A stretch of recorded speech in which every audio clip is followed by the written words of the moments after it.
नमस्कार, बहुत बहुत स्वागत है आपका हमारे इस विशेष कार्यक्रम में और मैं हूं मौलिका शर्मा। जैसा कि आप सभी जानते हैं, हम हैं महाकुंभ यानी प्रयागराज तीर्थ में संतों महात्माओं के आपको दर्शन करा रहे हैं। इस समय हम हैं दीदी माँ साध्वी ऋतंभरा जी की शिष्या सत्यप्रिया जी के साथ जानेंगे उनकी आध्यात्मिक यात्रा के विषय में। और एक विशेष बता दें, 5 तारीख को उनका पट्टाभिषेक होने वाला है, उससे जुड़ी जानकारी भी हम आपको अवश्य देंगे। सर्वप्रथम आशीर्वाद लेंगे दीदी माँ का। दीदी माँ, बहुत बहुत स्वागत है आपका। जय श्री राम। सबसे पहले तो मैं आपसे जानूंगी आपकी आध्यात्मिक यात्रा के विषय में। 5 तारीख को आपका पट्टाभिषेक होने वाला है। ये जो यात्रा थी किस तरह रही, किस तरह की कठिनाइयां आपको झेलनी पड़ी जीवन में, थोड़ा सा ये भी आप हमें जरूर बताएं दीदी।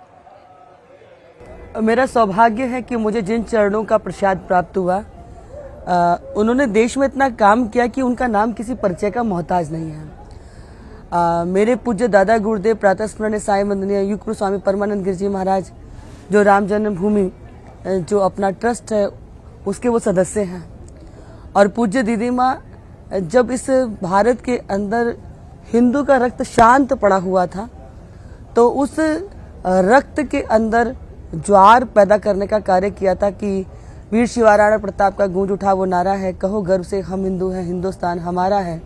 मृत प्राय पड़े उस हिंदू समाज को जागृत करने का कार्य पूज्य दीदी माँ ने किया था। तो मुझे ऐसी पावन परंपरा से जुड़ने का सौभाग्य मिला। हम लोगों को तो सहज चीजें प्राप्त होती चली गई, चाहे वो किसी भी कार्य में थे, क्योंकि वो उनकी कृपा थी, उनके द्वारा जो उपजाऊ भूमि हमको प्राप्त हुई। पर उन लोगों ने बहुत संघर्ष किया, चाहे वो किसी भी फील्ड के अंदर था, क्योंकि पूज्य दीदी माँ जी का जिस समय संन्यास हुआ, उस समय तो मैंने कई बार वो प्रसंग उनके मुख से सुने हैं कि उस समय तो स्त्री का संन्यास लेना भी एक बहुत दूसरे ढंग से देखा जाता था। तो उन्होंने इतने बड़ी लकीरें खींची कि हमारे लिए सब कुछ सहज होता चला गया। हम अपने आप को बहुत भाग्यशाली समझते हैं कि उन्होंने हमें अपने चरणों में आधार दिया, अपना आंचल दिया, और हमारी पात्रता को उन्होंने कृपा में बदल करके हमको ये सौभाग्य दिया कि उनकी आज्ञा और आदेश का हम अनुपालन कर रहे हैं। और हमको 5 तारीख को ये उनकी आज्ञा हुई कि आपका पट्टाभिषेक होगा। तो ये उनका भाव था कि उस पावन परंपरा से जुड़ो जो हमारी सन्यासी पावन परंपरा है। तो उसी आज्ञा का अनुपालन करने का मुझे सौभाग्य मिला। ये भाव तो माता का था, बेटी का भाव क्या है? मेरा सौभाग्य है कि मुझे मेरे गुरुदेव ने आदेश दिया है, और निश्चित रूप से अपनी परंपरा से जुड़ना हर किसी का सौभाग्य होता है। हमारी निरंजनी अखाड़े की पावन परंपरा, कार्तिकेय स्वामी का पूजन, ये सब हम सबको धन्यता के भाव से भरता है। तो इतना विशाल हमारा लंबे समय की आ रही परंपरा, साधु जगत का दर्शन करना, गंगा माँ का पूजन करना, तो निश्चित रूप से सबके चित्तों को आह्लादित करता है। कुंभ में जाने का पूरे विश्व भर के अंदर एक उत्साह होता है। साधु सन्यासी की अपनी गौरवमयी परंपरा है, तो हम सब भी उस अखाड़ों की परंपरा में जुड़ेंगे। तो मुझे भी बहुत आह्लाद है अपने गुरुदेव की उन आज्ञा का, और उनकी आज्ञा हम सबके लिए एक आह्लाद की भरी हुई वातावरण और भूमिका का निर्माण कर रही है। और मेरे भाई बहन बहुत खुश हैं, उनको बहुत इस बात की खुशी है। तो बहुत एक भावनाओं का अतिरेक है, बहुत अच्छा लग रहा है हम सबको। महाकुंभ चल रहा है दीदी, और महाकुंभ में ही निरंजनी अखाड़े द्वारा आप महामंडलेश्वर बनने वाली हैं 5 तारीख को, क्या कहेंगे आप? निश्चित रूप से हमारे यहाँ पर कुंभ की एक बहुत बड़ी विधा रही है। हमारे यहाँ ग्रह नक्षत्र होते हैं जिसमें दान पुण्य करना, जप करना, या दर्शन करने जाना, या तीर्थ निवास करना अपने आप में बहुत बड़े सौभाग्य का विषय बनता है। हर 6 वर्ष के बाद हमारे यहाँ किसी स्थान पर अर्ध कुंभ होता है, पूर्ण कुंभ होता है 12 वर्ष के बाद। लेकिन हम सभी भाग्यशाली हैं जिनको 12 पूर्ण कुंभों के बाद महापूर्ण कुंभ में रहने का सौभाग्य मिला है। तो 144 साल में जो हम सब हैं, अगले 144 साल में तो हम कोई होंगे ही नहीं। तो निश्चित रूप से बहुत बड़े गौरव का विषय है। देखिए क्या होता है, किसी भी तीर्थ क्षेत्र में बैठना बड़ा सौभाग्य होता है, लेकिन कुंभ के इस पावन पर्व पर, और इस बार 12 पूर्ण कुंभों का योग है, तो ये सबके लिए बहुत आह्लादित करने का विषय है। संपूर्ण विश्व से देखिए आप भक्त भाग रहे हैं दर्शन करने के लिए। कोई भी व्यक्ति भीड़ में जाके फंसना नहीं चाहता, लेकिन प्रशासन के द्वारा इतना कुछ करने के बाद भी जनमानस को लग रहा है कि कैसे भी हम तीर्थ क्षेत्र की रज को प्रणाम कर लें, एक बार डुबकी लगा लें, संतों का दर्शन कर लें, किसी संत की वाणी कान में पड़ जाए। तो संपूर्ण सनातनी समाज के अंदर बहुत उत्साह का वातावरण है। आप देखिए प्रत्येक पंडाल के अंदर सुबह यज्ञ हो रहा है, कथा हो रही है, अनुष्ठान हो रहे हैं। तो जिस भूमि पर इतने यज्ञ चल रहे हैं, यज्ञ की हवन की का धूम्र से पूरा आकाश आच्छादित है। रात्रि में कई बार अवकाश मिला तो जब आसमान की ओर झांक करके देखा तो मुझे तो रूप ही रंग ही कुछ अलग दिखाई देता है। अगर आप देखेंगे तो इस वातावरण के अंदर एक आह्लाद है जो आपको प्रसन्न किए हुए है, नित्य उठ रहा है, बिना कारण के आपके अंदर आनंद है।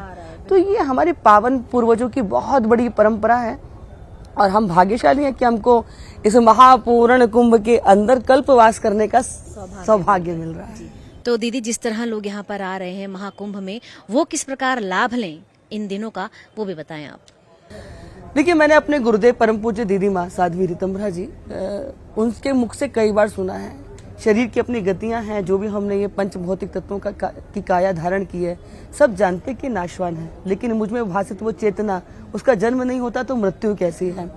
लेकिन व्यक्ति का तन मन धन, तन से सेवा, मन से भजन, और ईश्वर ने अगर हमें अर्थपूर्ण बनाया है तो दान, जो भी हम इस अपनी समष्टि सृष्टि के लिए कर जाते हैं वही सोने का हो जाता है। बाकी तो मिट्टी में मिलके मिट्टी होना इस जगत की नियति है।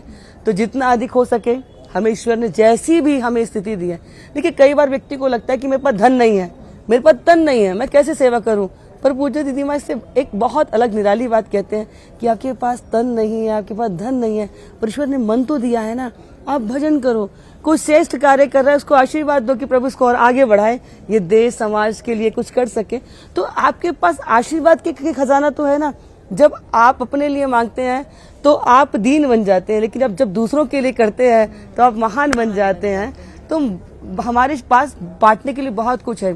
परम पूज्य दीदी माँ एक बहुत सुंदर वाक्य सबको कहते हैं, वो जब सबके लिए एक ध्येय वाक्य जैसा है, सबके लिए प्रेरणा पुंज जैसा है कि जो बांटा जाता है वो प्रसाद होता है और जो बटोरा जाता है वो विषाद होता है। और हमारी हिंदू सनातनी परंपरा बांटने की है। करुणा, प्रेम, कृतज्ञता, प्रसन्नता, आप जितना बांटते हैं उतना। कई बार आपने देखा कि आपके पास कुछ भी नहीं है, सामने वाला कितना भी दुखी है, पर आप उसके कंधे पे हाथ रख के कह दो कि मैं तेरे साथ हूँ, इसी से आपको बहुत मल। तो बांटने के लिए बहुत कुछ है, बस हमारे पास दृष्टि होती है तो हमारा जीवन सुंदर हो जाता है। बहुत सुंदर बातें आप बता रही हैं। श्रद्धा चैनल के दर्शकों के लिए क्या संदेश देना चाहेंगे? श्रद्धा चैनल के जितने भी भक्तजन है, दर्शक है, मेरा आप सभी से कहने का है कि हमारी जो सनातन धर्म की ये जो पावन परंपरा है, इसको अक्षुण्ण हम बनाए रखें। इसके प्रति श्रद्धा का जो ये हमारे ऋषि मुनियों ने बीज अर्पित किया है, हम सदैव इसकी जड़ों को जल सींचते रहें। यहाँ पर आवें तो पावनता के साथ साथ पवित्रता का भी ध्यान रखें। कभी कभी हमारी श्रद्धा जो होती है वो जिस प्रकार का आचरण धारण कर लेती है उससे मन में विक्षेप होता है। इसलिए अपनी हरितिमा को, अपनी प्रकृति को हम सबको स्वच्छ रखना है, उसका भी हम सबको ध्यान रखना है। हम जो है सहयोग बने, ना कि समस्या बने। इसलिए हम को ये अवसर मिला है, हम अपनी आने वाली पीढ़ियों को भी इसी प्रकार के सुंदर दर्शन कराते रहें। हमारी श्रद्धा अनवरत रूप से यूं ही बढ़ती चली जाए, यही मेरी प्रभु से कामना है। दीदी, तमाम जानकारियों के लिए बहुत बहुत धन्यवाद। नमस्कार। तो आप यूं ही बने रहें हमारे साथ, संतों महात्माओं के दर्शन करते रहिए और देखते रहिए श्रद्धा MH1 TV चैनल।